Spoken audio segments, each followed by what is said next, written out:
Good morning, everybody, and welcome to week 3. Hope everyone's doing well. This week, our primary goal is to start reading our first book of the semester, which is Barefoot Gen 1. So, a couple of things. First off, the G is a hard G. For a while I was saying Barefoot Gen. It's incorrect. Barefoot Gen. Okay. Keep in mind that this book is the first of a 10-part series. So if you enjoyed this book, I would encourage you to read the others. I know that they're available at the LMC library and probably also at the county libraries as well. The other thing I want to to say before I talk a little bit about where we're going for the week, a lot of people think, oh my gosh, you're going to read a graphic novel and a manga in a college lit class, right? And I sometimes will get a lot of pushback about that. And my response is it not big L literature, right? Is it somehow a diminished form of writing because it's in a graphic kind of representation? And I don't think it is. I think that the content in here is as valid as the second book that we're going to read, which is a full fiction novel by Ya Jesse. So, yeah, so I guess if anything else, I want you to feel validated that this book is, I think it's an amazing text. I think it is something that, um, that kind of gives us a glimpse into a part of history through a survivor's eyes. And we don't always get that, that without going up on a kind of my own little soapbox about it, we don't really hear from survivors as much as we should. So that's the other reason why I chose this book. I think it gives us a lens that we're not always privy to. And sometimes because maybe there are no survivors to tell the story. So when there are survivors, we need to listen. So anyway, okay, I'm done with that. So for those of you who are familiar with reading manga and you're familiar with graphic novels, I think that's great. If you are not, I want you to please make sure that you review the page in the module that says Learn About Barefoot Gen, because there's some kind of key elements of graphic novels that you just may not be familiar with.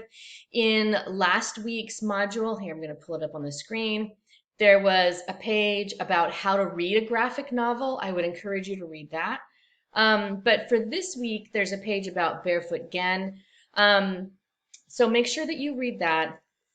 As far as the reading of the book goes, some students like to just read it all at once, and if you want to do that, that's totally fine. There are not necessarily any spoilers here, although I'm going to ask you, if you do finish the book this week, to not talk about the last 20 or 30 pages until next week. That'll make sense once you get there. But if you want to go ahead and jump ahead and read it, you are welcome to do that. If you are the kind of person who you would rather have some structure, then again, on that Barefoot Gen page this week, I do give you some structure about, well, if you're only going to read half of the book, then kind of stop at this point. Then you're going to finish the other half next week. Now, again, you might be thinking, holy cow, we're going to read this book in 2 weeks. The answer is yes, you are. Graphic novels read much, much faster. So you do want to give yourself some time and space to read it. It's not something you can just kind of skim through because you're reading it for the literature piece, but you're also reading the visual parts of the story, and that's important too. A couple of other notes about the module for this week. There's a page about basics about Hiroshima, and I do want you to review that. You don't want to dive into a memoir about the bombing or about Hiroshima without knowing a little bit about kind of what landed the United States presence there. What was it coming out of World War II that led to Hiroshima? What was behind it? What's the timeline? Just there's not a lot of information here, and you can go as deep or as surface level as you want, but I do want you just to kind of orient yourself, give yourself some of that context, so that way you have a better understanding of what Nakazawa is talking about in the book. You have 2 different engagements on Discord this week. The first one is about Barefoot Gen, and there are some directions here. The second is about writing in general. You know, this is a literature class, yes, but it's also an advanced composition and critical thinking class. And so what I want you to do is just kind of think about yourself as a writing self, as an entity who writes. And there are a couple of readings on that page. You can choose which one to read, or you can read all of them if you choose. But what I want you to do is kind of read that and then think about your, you can think about kind of your experience as a writer. You can think about kind of where your pressure points are, where your points are, where things are easy, where things are difficult.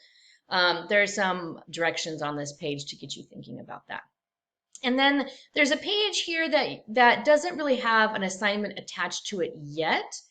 That assignment comes next week. And this page is about inductive and deductive reasoning. And that's one of the key elements that we are required to teach in the English 230 critical thinking part for the CSU and the UC system, is kind of thinking about inductive and deductive reasoning. And so I want you to kind of read that page and keep it in mind as Nakazawa is telling the story in Barefoot Gen, right? That is he telling us this story inductively? Is he telling it deductively? And that matters, right? Because as we move through the semester, you're going to be asked to think about the inductive and deductive approach, even for you as a writer when you're writing things, or in our next novel, Homegoing, and kind of the information that we're being given. So, so go ahead and read that this week, but the assignment for it comes next week. Your writing territory this week covers my favorite grammatical skill. I realize that makes me a full-on English nerd at this point, but one of my favorite skills, because I really have two, is the semicolon. So I think long live the semicolon. So you've got a mentor text that kind of explains the semicolon, and then your writing territory number 3 that asks you to give that a try.